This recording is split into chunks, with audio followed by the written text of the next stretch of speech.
Okay, ladies and gentlemen, we return with yet another enlightening plenary speech, this time by Dr. Humaira Irfan from the University of Education Lahore.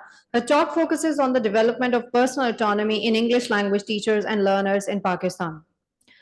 Dr. Humaira Irfan is an associate professor at University of Education Lahore. She pursued MS in Applied Linguistics and PhD in Sociolinguistics programs from the University of Glasgow, UK on Higher Education Commission Foreign Scholarship. She has published a number of research papers and books. She was awarded Visiting Scholar Fellowships by University of Exeter, UK and Arcata University of Applied Sciences, Finland in 2018. She has been an invited national speaker, panelist, chair at several international conferences. She has been a reviewer of various HEC and international journals. She has supervised and evaluated many MPhil and PhD English linguistics theses. She has organized several research conferences, seminars, and literary activities for the faculty and students. She has been a trainer of Punjab Higher Education Commission and Punjab Judicial Academy. She is a founding president of UE Toastmasters, that is chartered with Toastmasters International USA. She has professional membership of TESOL International USA, IEA TEFL, UK, International Association of World Englishes, ALTANNZ Australia, Linguistic Association of Pakistan, Toastmasters International USA, and Spelt Pakistan. So, ladies and gentlemen, please welcome Dr. Humaira Irfan. Please, ma'am, maximize your put a slideshow. Give her a big hand.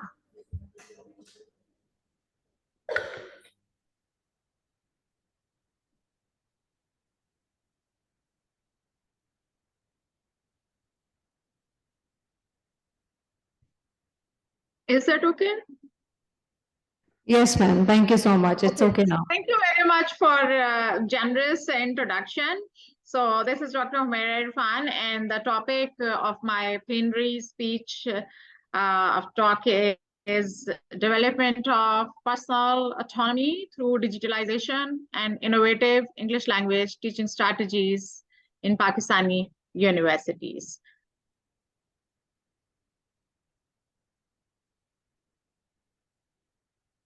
I would start with the concept of personal autonomy. The word autonomy has come out from Greek word autonomia, that means freedom of expression and living according to personal choices. In Greek mythology, Antigone is a symbol of personal autonomy, independence. But there are various connotations of personal autonomy, and all these traits can be developed in our English language teachers and students, such as self-direction, freedom, freedom of expression and speech, independence, economic independence, social independence, and rational personal choices for education and to have a good life, integrity, dignity, truth, loyalty, and sincerity.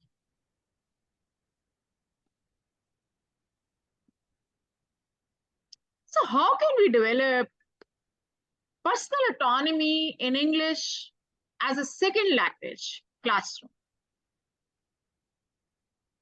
Our focus is on our students. We have to make them autonomous learners. We have to make our teachers autonomous teachers.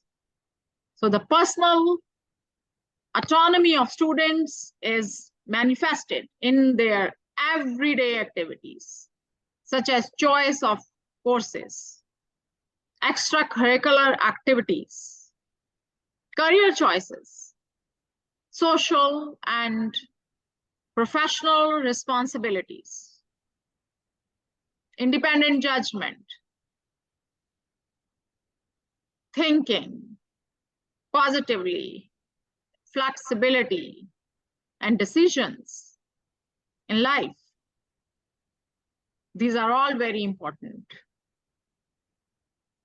Personal autonomy, I believe, is all encompassing.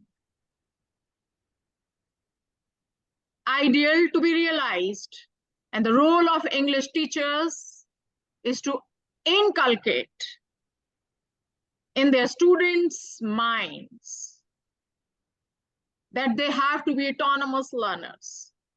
And that can be done by using digital and unique, innovative ELT strategies so that they can perform their classroom tasks independently, efficiently, individually, autonomously. So some activities which can be given to learners is the personal writing, because personal writing would give them the freedom of expression.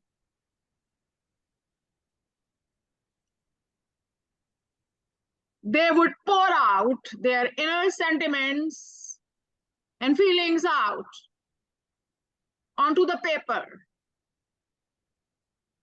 or computer. In discussion, the students can be motivated to participate in classroom discussion. It could be digital discussion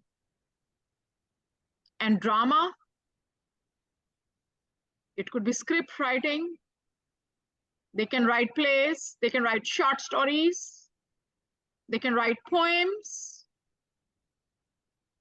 So these are all varied forms of creativity, and it would lead to personal autonomy and self-awareness, self-knowledge.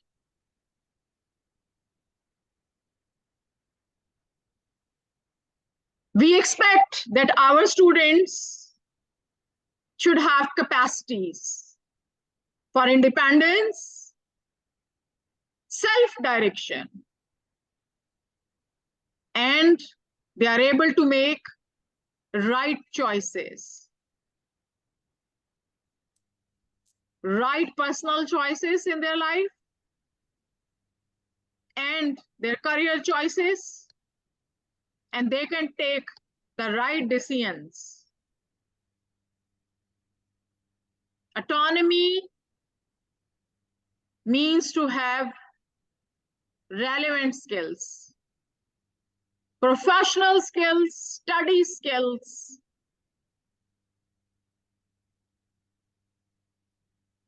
It means that the students can take initiatives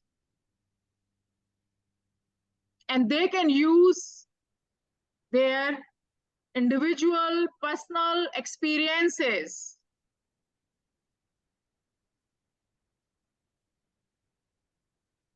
in their writing, in their speech, or in their daily, everyday activities and tasks that they receive.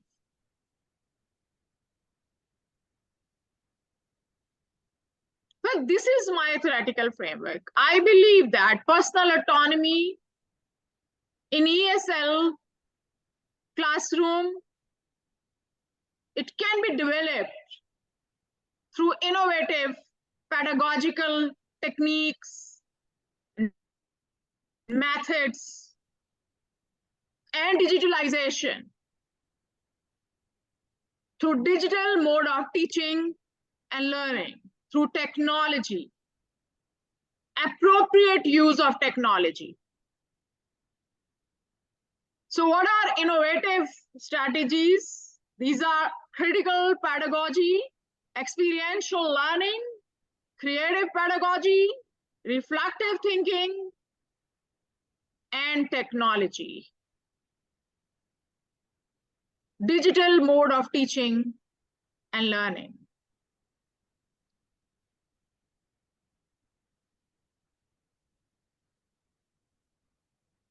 So here are some researchers' views about digitalization and innovative ELT methods. The purpose of the study is to discuss the development of personal autonomy regarding English as a second language at higher education with the deployment of various pedagogical strategies such as creative pedagogy, critical pedagogy, experiential learning, reflective thinking, and technology. So as the concept of personal autonomy was given by Dearden, and he said that teachers must force independence on children, but only autonomous teachers can extend the personal autonomy in students. And the development of personal autonomy is definitely a challenge because it raises the critical questions about the present day education across the world and in Pakistan.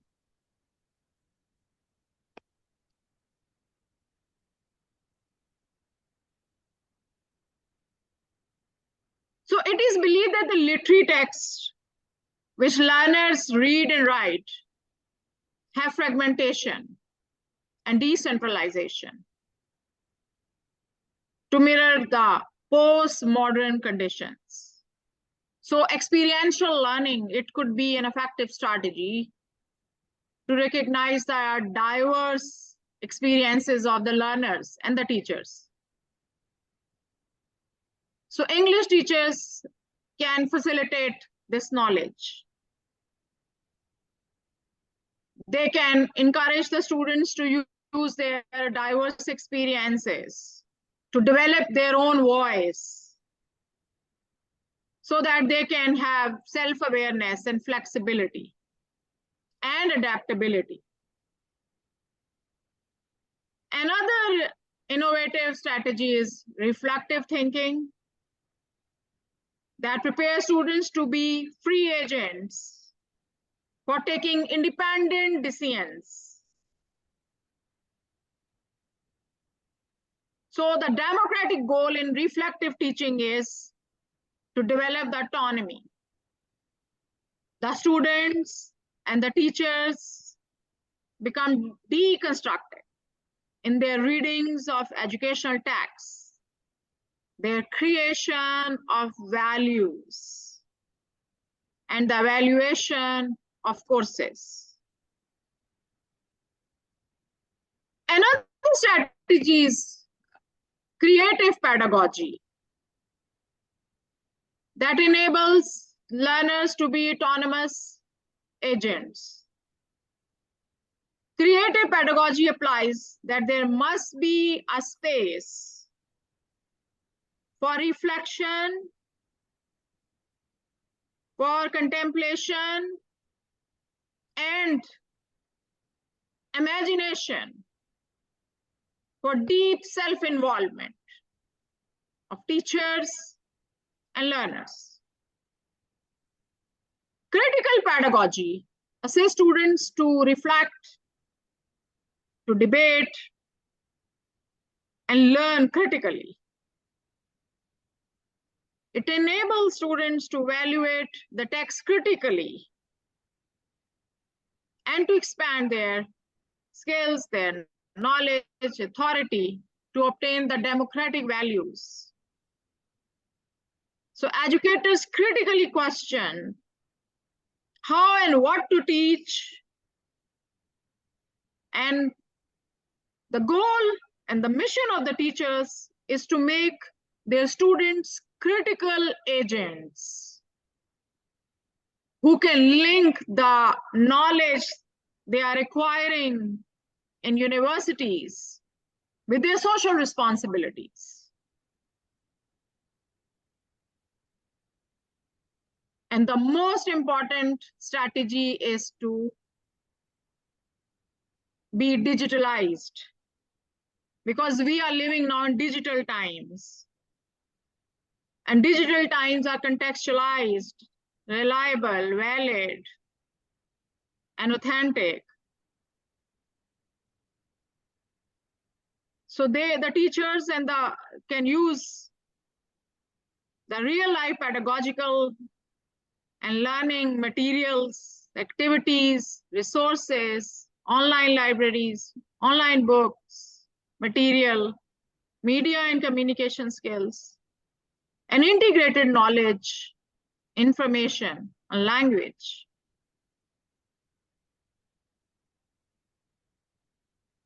So there are various online tools for reading, for text management, for spelling check, web page production, publications.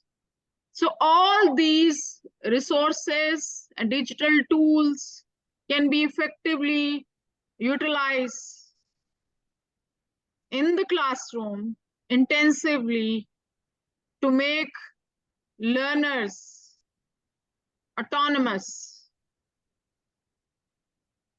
about their learning and their choices.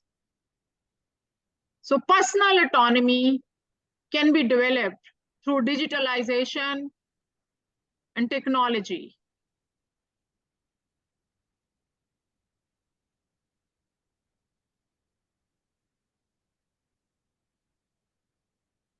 So computers have a very important role to play.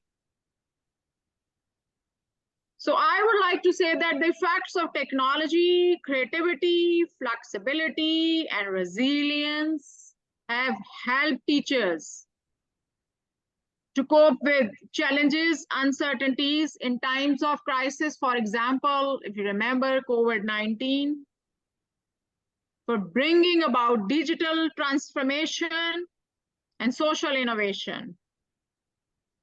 So the quality of digital pedagogy, learning, and assessment can be enhanced through mentoring, observation, novel techniques, strategies, teamwork, self-directed learning. And we know that our generation spends most of their time with smartphones, laptops, LCDs. They have the potential to use digital technology and are persistently connected with the online world for information, social networking, entertainment. So what is the need? That the teachers need to design the instructional material to be delivered digitally for active engagement of their students with educational content. And this digital age, it produces a positive attitude towards learning. So what is the role of English language teachers in Pakistan? That they should empower digital learning platform as a part of their classroom instruction to make learning more engaged, interesting, and interactive. And this is true of the blended mode of instruction, in which face-to-face classroom practices are jointly offered with computer-mediated activities regarding content and delivery.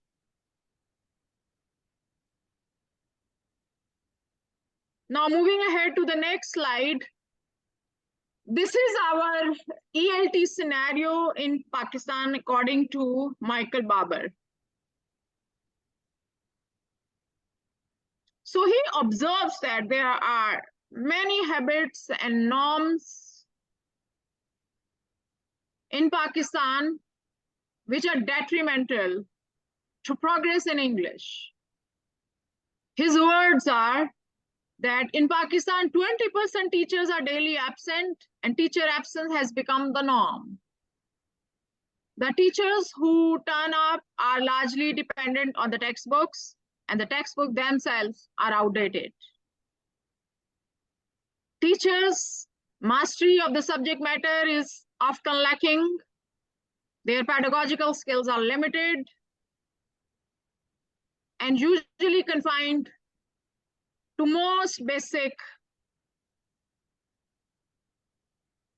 rote learning, with no attempt to ensure that the whole class is engaged.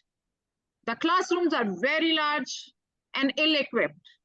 In addition, teacher education programs are information giving rather than skill building.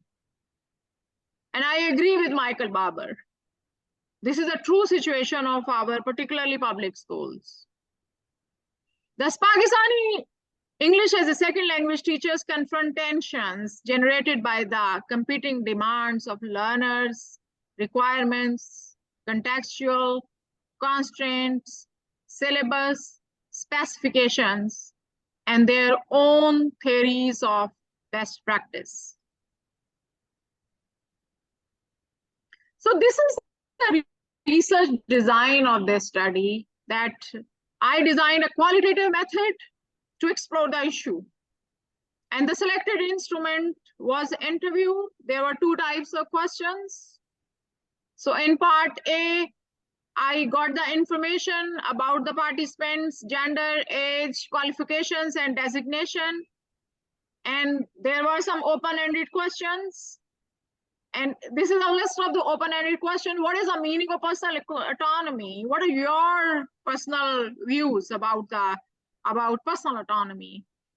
So why does a teacher need personal autonomy at university? And how can personal autonomy of a teacher be developed at university? And what are your views about digital pedagogy and learning in universities? And why do you think that critical pedagogy is a useful pedagogical technique for ESL teachers? And how is experiential learning useful to develop teachers and students' personal autonomy? And why is creative pedagogy essential to develop ESL teachers' personal autonomy? And how is reflective teaching related to personal autonomy of ESL teachers?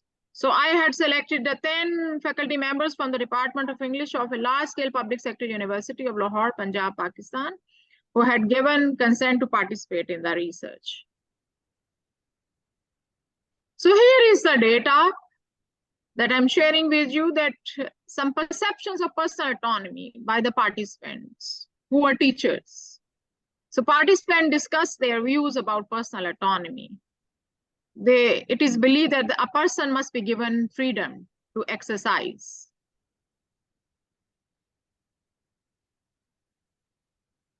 Without complex procedural approvals for each task from the competent authority. A perception is personal autonomy and human rights are inseparable. Another participant reflects that the professional independence of an individual in a university, especially for making autonomous decisions about their professional tasks. Personal autonomy is a capacity to decide at one's own level.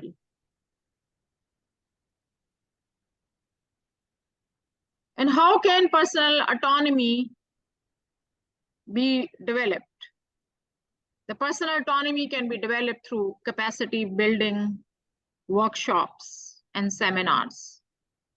Effective lesson planning and instructional strategies are useful activities.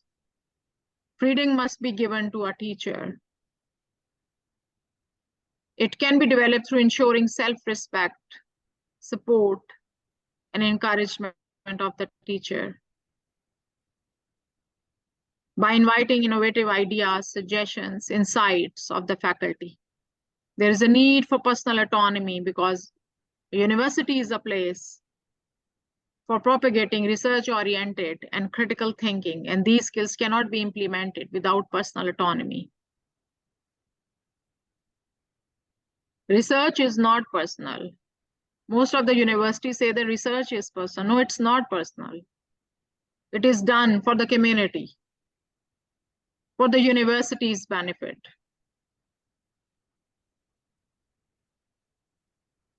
And it's necessary to take risks in practical life and accept social roles. The university faculty should have the personal autonomy in order to make learning more successful, to induce creativity and regulate responsiveness. It is perceived personal autonomy enhances creative potential. And lastly, personal autonomy is needed for achieving goals and targets. Is my slides visible?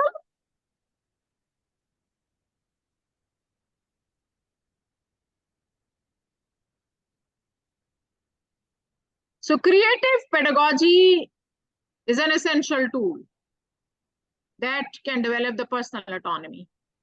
So it is interpreted that it's a tool through which a teacher can be helpful in getting rid of traditionally rooted patterns. It's a concept of outcome-based education. Creative teaching refines the creative ability of the students. A language teacher needs more creative strategies to ease the complex task of learning a foreign language for students and to make the language classroom more creative and fun for students.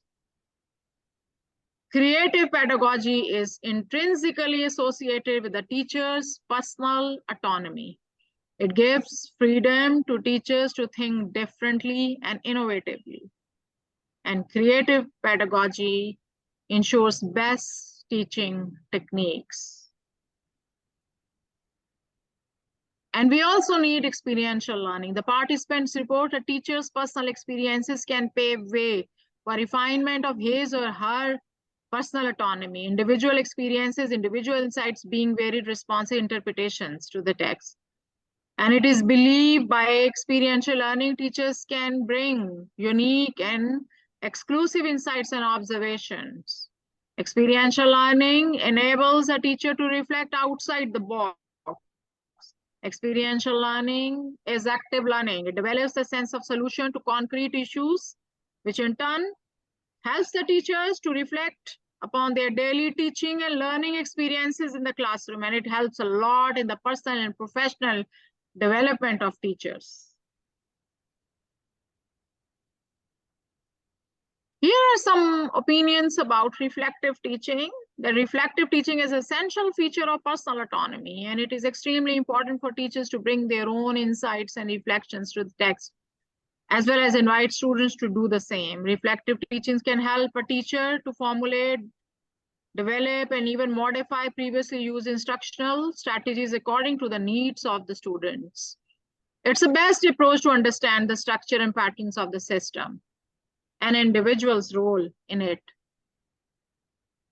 The views about critical pedagogy are that it produces a transforming relationship between students and teachers. The strategy develops critical self-awareness among students, allows teachers to perform as transformative intellectuals, to let students to voice their critical thinking, promote self-directed learning, and finally it helps teachers in developing analytical approaches among students. And digital pedagogy and learning. I think it's very useful because it's almost the same as teaching or studying in traditional sort of setup, only medium changes. Time is saved enormously, which is the best part. Time is saved in a sense that one doesn't need to travel far off to attend a class. With the right tools and training, it's the best way to ensure quality. So one of the participants says that for my writing courses, I use flipped classroom approach with resources on LMS and Google Classroom. In my view, digital pedagogy is a very effective mode of teaching. It requires a lot of planning and hard work at the front end and strategies to have an online presence as an instructor throughout the course without always being in a classroom setting, and also to keep the students meaningfully engaged and interested. It's different from remote learning, from remote teaching. So digital pedagogy directs learners towards self-directed learning. Moreover, learners do not only stick to the recommended resources, but also consult the other online resources. Online learning resources and tools also make students more creative and productive.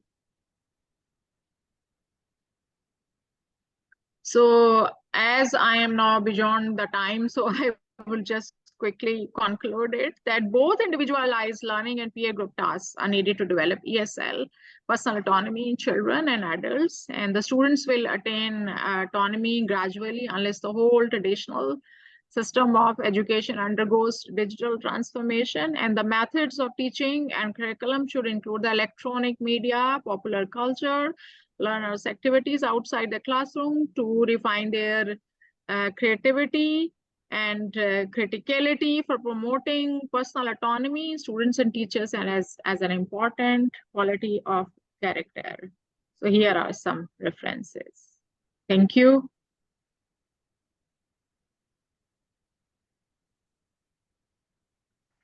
Thank you very much. If anybody from the audience, if you have question, you are more than welcome to ask from Dr. Humaira. Anyone from the audience? Okay, no one. Thank you so much. Thank you so much, Dr. Humaira, for such an interesting and enlightening session. Thanks a lot. Okay, thank you very much. Are there no questions at all? Yes. I hope they were able to understand. Okay. Yes, I guess so. Thank you. Thank you very much. Thank you very much. Allah Hafiz. Take care. Allah Hafiz.